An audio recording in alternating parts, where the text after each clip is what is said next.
Or Marigold. Or Marigold.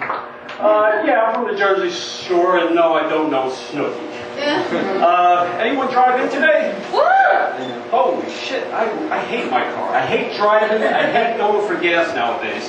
I mean, years ago when you first got your car, it was a pleasure to fill it up. You know, you'd be like pumping it, saying, yeah, baby, that's it. Take a little more. It's okay. Yeah, I don't care how much you take. Now it's like you're the proud owner of a four-wheel mechanical crackhead. It just keeps on taking from you. You know, you'd be driving along, and all of a sudden you look at the gas gauge, it's like, again? Holy shit, I just gave you a $40 hit yesterday. Well, fix, all right, you got a problem. You got a problem.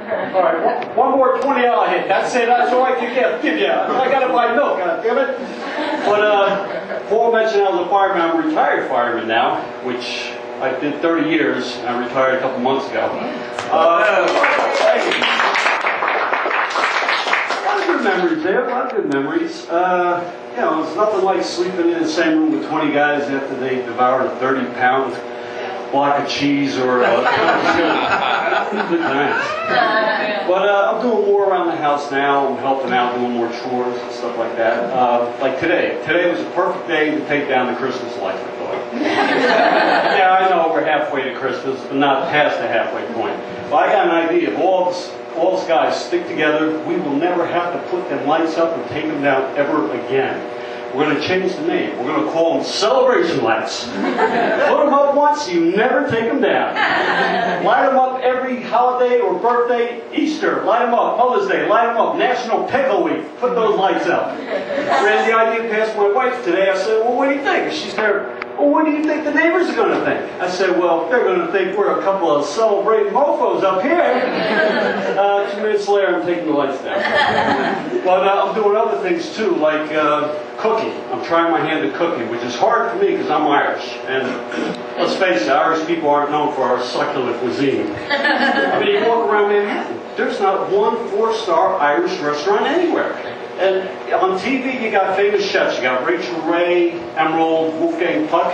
There's no famous Irish chef. And there's a reason for that. We're bombed half the time. We can't remember no intricate recipe. You're never going to see an Irish guy wake up after a 5-day jag and go, okay, today I believe I'm going to make a balsamic cream sauce with orange demi-glaze on a bed of roast pork medallion. You're never going to see that. Well, one thing we have mastered in the kitchen and we're very proud of, and we're known worldwide for, is the art of boiling. We will boil the living shit out of anything. You got a turkey, boil it. Ham, boil it. You got bacon, we'll boil that too. And every Irish household had a big boil pot, they call it. And it was the only thing you used to boil your food.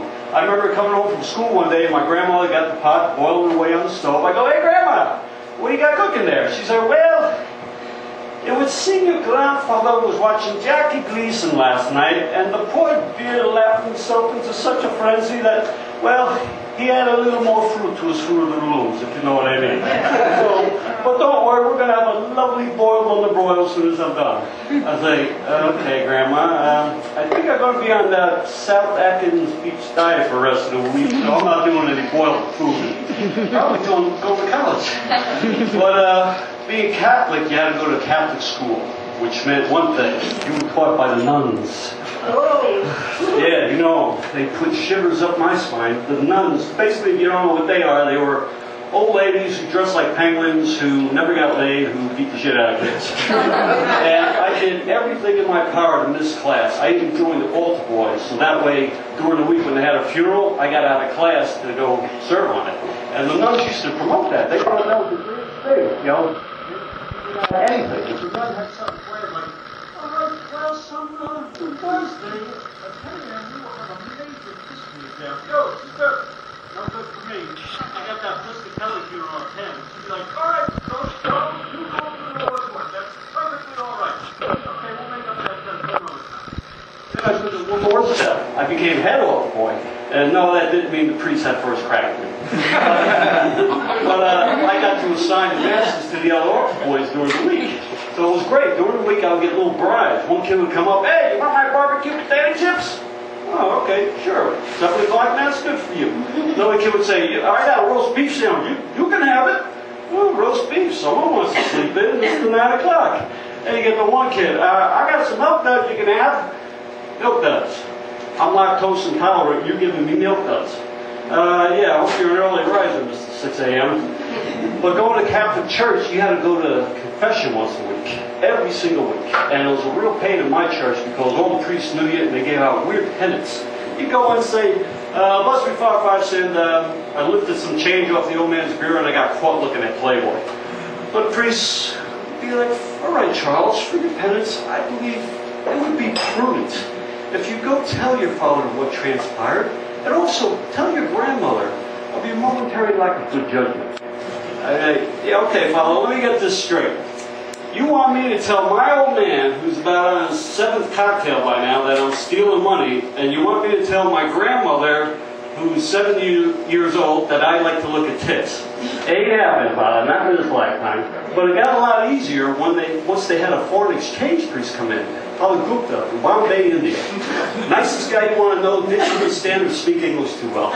You go in there to confession, and if you embellished a little bit, you can get away with murder. Like you go in, bless me, Father, I've sinned. I pilfered some change from my male parental unit, and I was also caught looking at a set of bodacious tatas in a local monthly publication. He wouldn't know what the fuck you were saying.